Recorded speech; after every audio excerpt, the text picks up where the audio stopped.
Peter Lamb. Thank you very much, and it's a pleasure to chair under your chairmanship. Local government is an area of great interest to me. I did my master's dissertation on models for English devolution. I worked at the UK's leading think tank on devolution. For 17 years, I worked as an advisor to local authorities. I served in local government myself on a county council and a district council, including as a council leader for almost a decade. And from 2015 onwards, I've been involved in one various proposal for devolution for Sussex or another. I say all of this because, despite that background, I still can't get my head around what MLCOG are trying to achieve with all of this. And that's despite talking to the Director, number 10, on this policy area, the special advisors in this, and ministers in this area. In fact, the more I delve into it, the more opaque it becomes. My understanding is that this all kicked off with Angela Rayner and Rachel Reeves, two people without any background in local government, doing a deal around all of this. More money now in return for local government reform. Now, the only reason why they would think that this was going to deliver any results is that the County Council network had, for many, many years, been putting forward a document which seemed to set out a case that there'd be financial savings if you merged at the unitary level of county councils. These figures relied upon figures of population size of roughly 500,000 people. That 500,000 figure is critical. It's one that was repeatedly stated. I've reread all of the statements that have been made by local government ministers on this before today's debate. That was consistently pushed for the better part of a year, the 500,000 figure. And the reason why it's pushed is because when you look through the County Council network figures, the savings that they talked about it delivering of £2 billion, and they presented that as if it was an annual statement. It's not. That's over 5 years. Is only achievable when you're dealing with population sizes of 500,000 people or greater. The problem, if we come down to it, is this, is for the Labour Party, that is completely unelectable.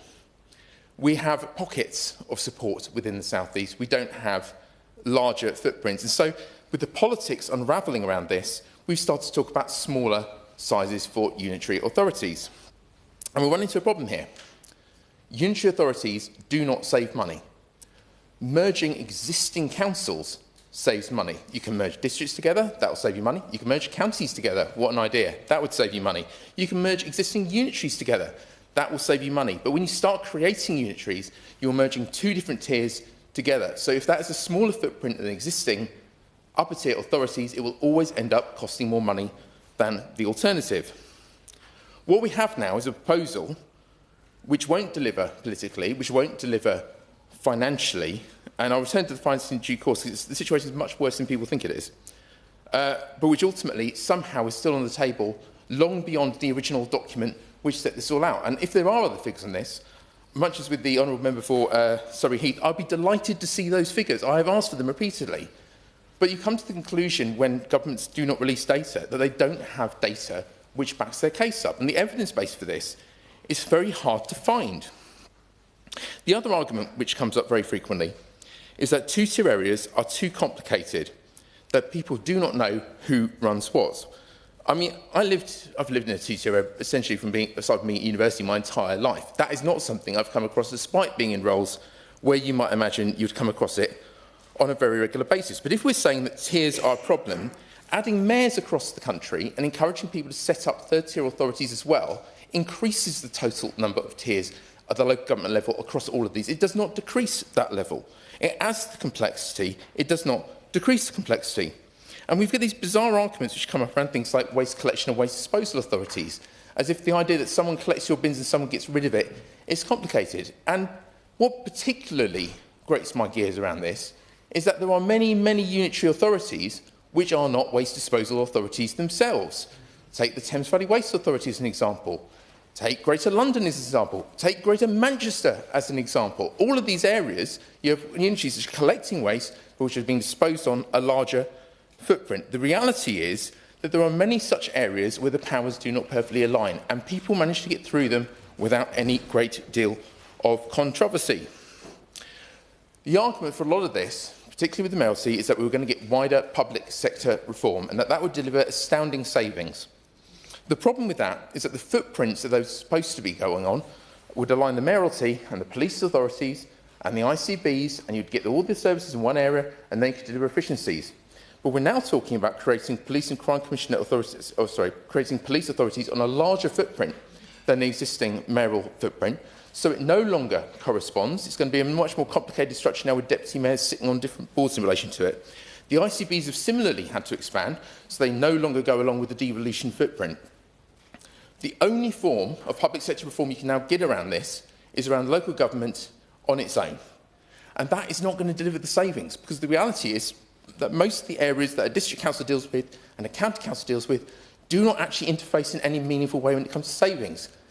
If it did, the county council report, which they paid PwC to produce to create the strongest possible case for this, would have put it forward. Instead, that report solely states that you can make savings by reducing senior officer numbers. And as anyone who's been involved in the sector will know, many of those posts no longer exist in the numbers they did at that time that report was formed. The figures at this point simply do not exist. The only people I can find who actually have difficulty with the idea of two areas are civil servants and politicians from unitary authority areas.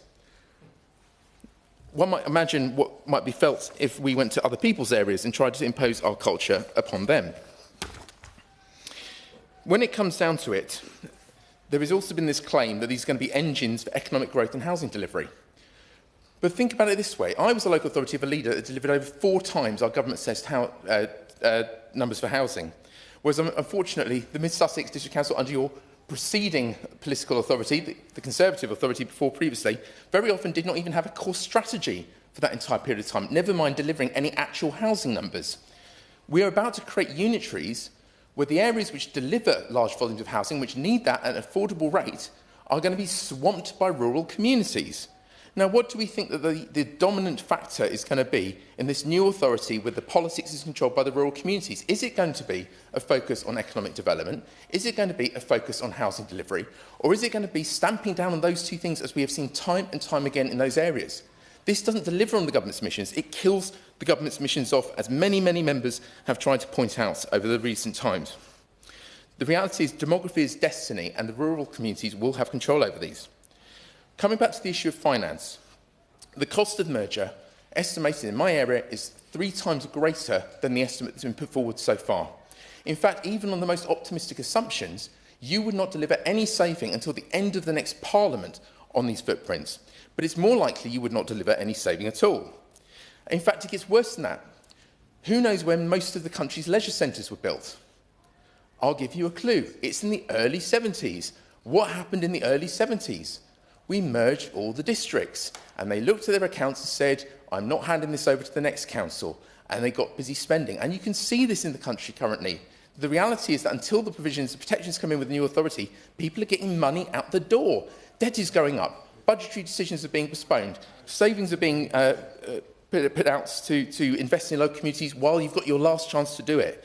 Section 114 notices over the next 12 months are far, far more likely than under any preceding period.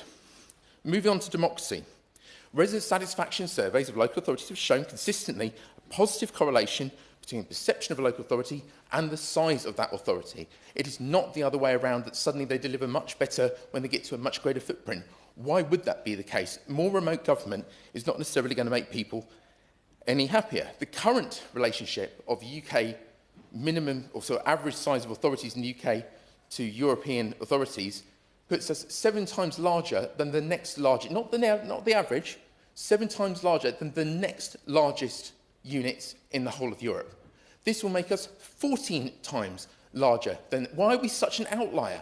Why do these councils in Europe that have far greater powers and far greater money, apparently perfectly capable of running their areas, but in areas like ours, we have to try and bring it up to a central government level? Again, I think the civil service is far more to do with this than actual rational thought. And again, it prevents any meaningful relationship with councillors. In the UK, we are far less likely to have independent councillors than in any other parts of Europe. And the reason is you cannot build a meaningful relationship with a councillor and these size of footprints. It cuts people off from their democracy, it cuts people off from sense of control, it increases scepticism. Conversations about area committees, frankly, are meaningless with anyone who's actually worked with those structures. They simply do not replace meaningful representation. The fundamental problem we're going to run into here is geography. When you try to get these population sizes in rural areas, you come up with enormous geographies. For my patch, we're most likely talking about something that's in excess of 50 miles wide. Greater London is just over 30 miles wide. What common interests can exist on that footprint? What common services, what common identity can exist on those footprints? The reality is that you're going to end up with competition between the different communities within those areas, and it will be driven by those communities that have the loudest level of voice in terms of whatever administrations control, and that will again be the rural beating out the urban, which means for a community like mine that is urban, that has some of the most deprived parts of the country, certainly in the southeast at least, we are going to see those communities losing out as a result directly of this restructure. And there are 71 Labour constituencies in the country, I might point out, which trusted us at the last election, that are going to see their quality of life decline directly as a result of this policy as well. In fact, the reality is that when you look at the numbers, it may well be the Labour Party, by sacrificing the constituencies involved here, could never be in office again. 71 constituencies. I'm sure members opposite would be delighted. That's why I thought you would be pushing this policy and not the members on the red benches. Talk to any Labour Party organiser. They will tell you this undermines our organising model. They're up in arms. Most Labour governments in the last century would not have happened were it for a reform such as this. We are arguing for a policy which no longer reflects the principles on which it was first brought together. It no longer reflects its goals. It's not going to save us money. It's going to be more remote, and it's going to undermine the deprived communities government allegedly is in place to serve. It is very clear that the advice given to ministers in MLCRG is poor. We have seen that in 1 month with fair funding miscalculations that took place. We have seen that with the elections, with the conclusions that we're now all having to deal with. Having been over the detail of this policy over and over and over again, I cannot see any way in which is not another example of that poor advice. I accept. Go ahead. Thank the honourable member for giving way, and I'm very much appreciating and enjoying his contribution to this debate. Can I suggest that the real elephant in the room for getting local government in England on a sound financial footing is actually getting social care on a financial basis where councils are able to deliver decent social care to our communities? There were 3 areas, and social care is one of them. The finances of upper tier authorities have been totally compromised initially by the costs of social care, where we have still not taken a decision all these many years after the Deal Not Review. And we all know that that was slowly bankrupting social care. In fact, go to any single council presentation on local government finance, a unitary or an upper tier authority, that is the thing that will be mentioned. Then you get SEND, which of course, again, we know has absolutely crippled local authorities in terms of their funding to the extent where we allowed them to keep it off their books because the cost would have bankrupted them already. And that's now been taken away from them in terms of that to be covered centrally. So that's one less problem to have to deal with. And lastly, there's temporary housing costs, which housing authorities, like the districts, are mandated to provide. They have no control over it whatsoever. Very often we're dealing with the consequences of central government decisions, moving more people into the area and creating that level of housing need. But it ultimately stems out of a failure for housing policy in this country. So those are the 3 areas that are bankrupting local government, despite the fact that local government started out as the most efficient part of the public sector and has become more efficient since and has taken sensible decisions to maintain its survival. It cannot deal with pressures that were not centrally being dealt with. If we deal with those 3 things, local government finance problems go away, but they are central government problems to resolve, and we have not yet quite resolved them. I accept that all of this is in motion, but very few people in local government really want this if you talk to them. The reality is these boundaries are most likely going to end up lasting for another half century. Look at the pain we're going through now, and no one's going to want to go through all of that all over again. And we shouldn't be embarking on something for 50 years where we cannot publish the evidence base because it is so weak. A pause is now needed to reflect on this. Certainly I will continue to be arguing for it louder and louder with more and more things that I can add into that debate as to what the best outcome is here. I would question ministers on this point. You've inherited a mess from other people. It wasn't of your making. I really wouldn't jeopardise your career seeing this through.